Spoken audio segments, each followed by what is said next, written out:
Sarah arrives at the office at 8:45, already exhausted. She clutches her third coffee of the morning, purchased from the drive-thru because there was no time to make it at home. The fluorescent lights hum overhead as she navigates the maze of cubicles, each one occupied by someone already hunched over their keyboard, faces illuminated by the cold glow of computer screens. No one looks up. No one says good morning. This is how it has been for the 3 years Sarah has worked here. The silence feels heavy, broken only by the clacking of keyboards and the occasional frustrated sigh. The atmosphere drips with tension, unspoken resentments, and the collective weight of people who have forgotten why they chose this work in the first place. Sarah drops into her chair and immediately opens her email. 147 unread messages stare back at her. Her shoulders tense. Before she can click on the first one, her phone buzzes with a text from her manager asking for a report that was due yesterday. She feels her chest tighten. Then Marcus arrives. Marcus is the new hire, started just 2 weeks ago. Sarah watches him from the corner of her eye as he enters the office at 9 o'clock sharp. But unlike everyone else who rushes straight to their desk, Marcus does something different. He stops at the small kitchenette near the entrance, sets down his bag, and begins making coffee. Real coffee from the ancient machine that no one bothers with anymore. While the coffee brews, Marcus opens the blinds that have been closed for who knows how long. Natural light floods the space. A few people glance up, squinting, slightly annoyed at the disruption to their routine. Marcus pours his coffee slowly, deliberately. Then he walks through the office, not rushing, not checking his phone. He stops at the first cubicle. "Good morning, Jennifer," he says warmly. "How was your evening?" Jennifer looks startled, as if she has forgotten people can speak before 10 o'clock. "Oh, fine, thanks." Marcus smiles and moves to the next desk. "Morning, Tom. That presentation you gave yesterday was really insightful." Tom blinks, clearly surprised. "You were paying attention to that." Of course.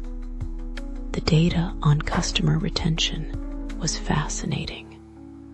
Sarah watches this unfold with a mixture of curiosity and skepticism. Who has time for this? Doesn't Marcus know there is work to do? Doesn't he feel the pressure, the urgency, the weight of expectations that crushes everyone else? But Marcus continues his rounds, greeting each person by name, offering a genuine compliment, or asking a thoughtful question. When he reaches Sarah's desk, she braces herself. "Good morning, Sarah," Marcus says, his voice calm and present. "That solution you proposed in the meeting last week, really got me thinking about how we approach problem solving here.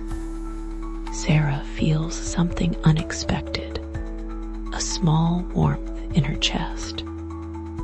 Someone noticed. Someone actually listened. "Thanks," she mumbles, unsure how to respond to this unfamiliar kindness.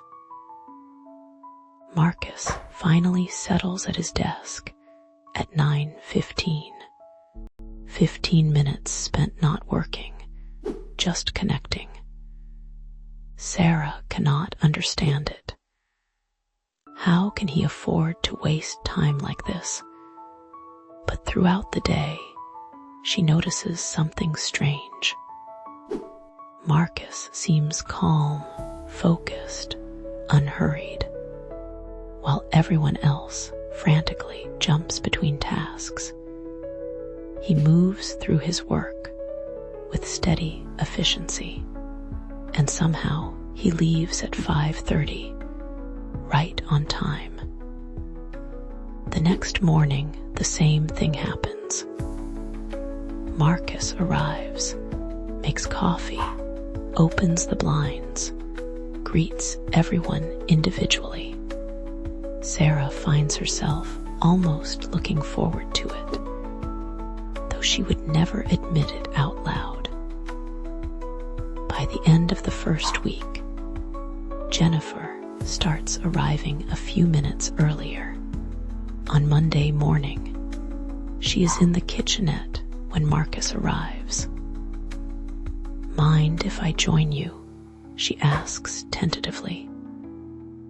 "I'd love that," Marcus replies. They make coffee together, talking quietly about their weekends. Then they walk through the office together, greeting their colleagues. Sarah notices Tom's smile when they reach his desk, something she has not seen him do in months. By the second week, 5 people have adopted the morning ritual. They gather in the kitchenette at 9, making coffee, opening blinds, sharing brief stories about their lives outside these walls.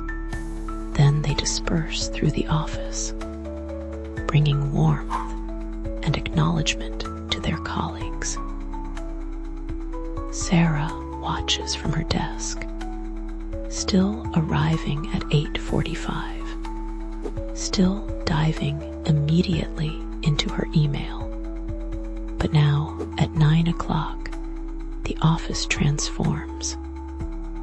Voices replace silence. Laughter punctuates the keyboard clacking.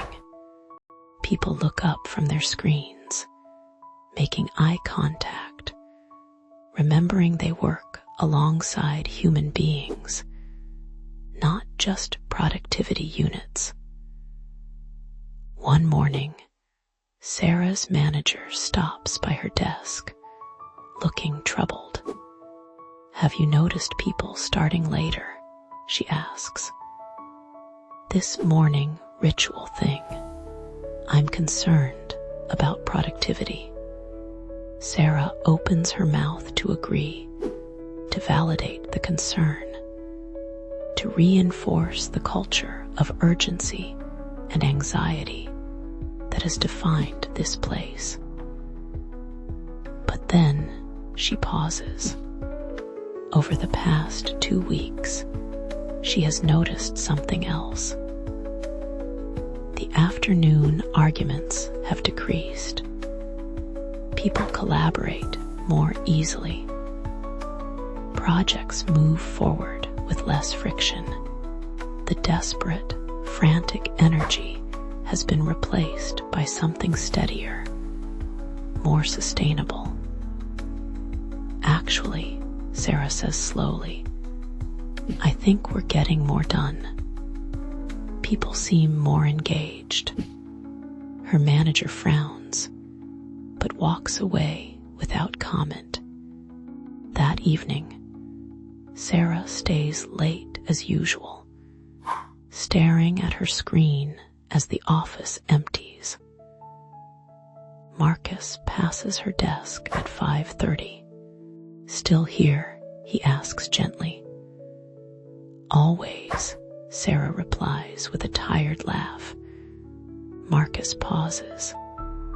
"Can I ask you something? Why do you arrive so early and leave so late?"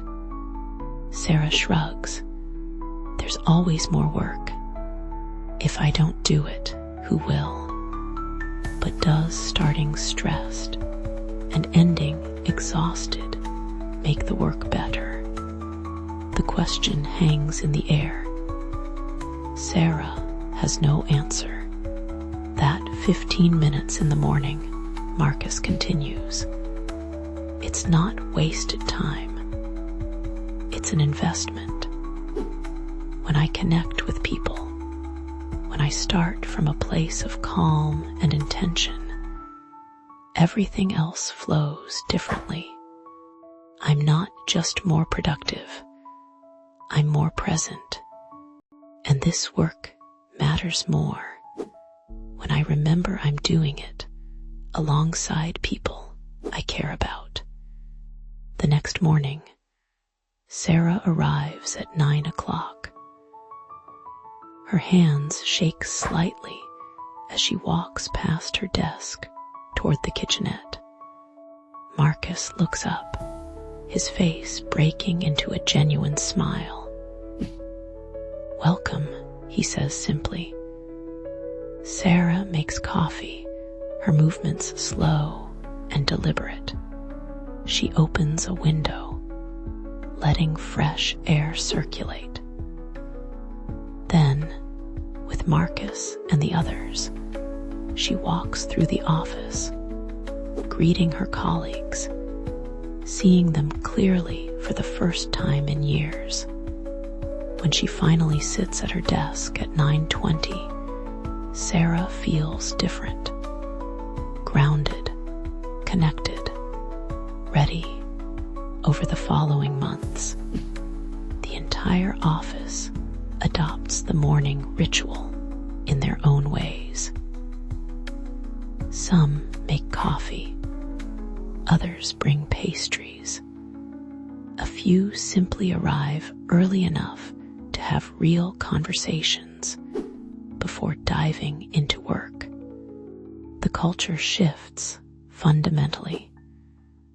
People support each other. Collaboration replaces competition. Creativity flourishes in the space that was once filled only with anxiety. Sarah realizes that transformation never required a massive overhaul or a corporate initiative.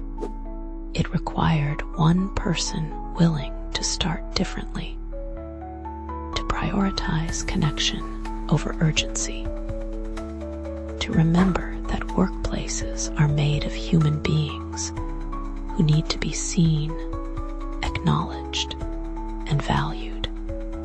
Small habits, practiced consistently, create ripples that become waves.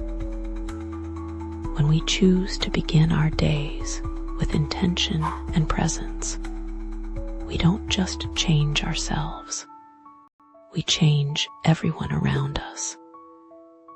The morning ritual was never about coffee or greetings. It was about remembering that how we start shapes everything that follows, and that the smallest acts of humanity can transform entire worlds.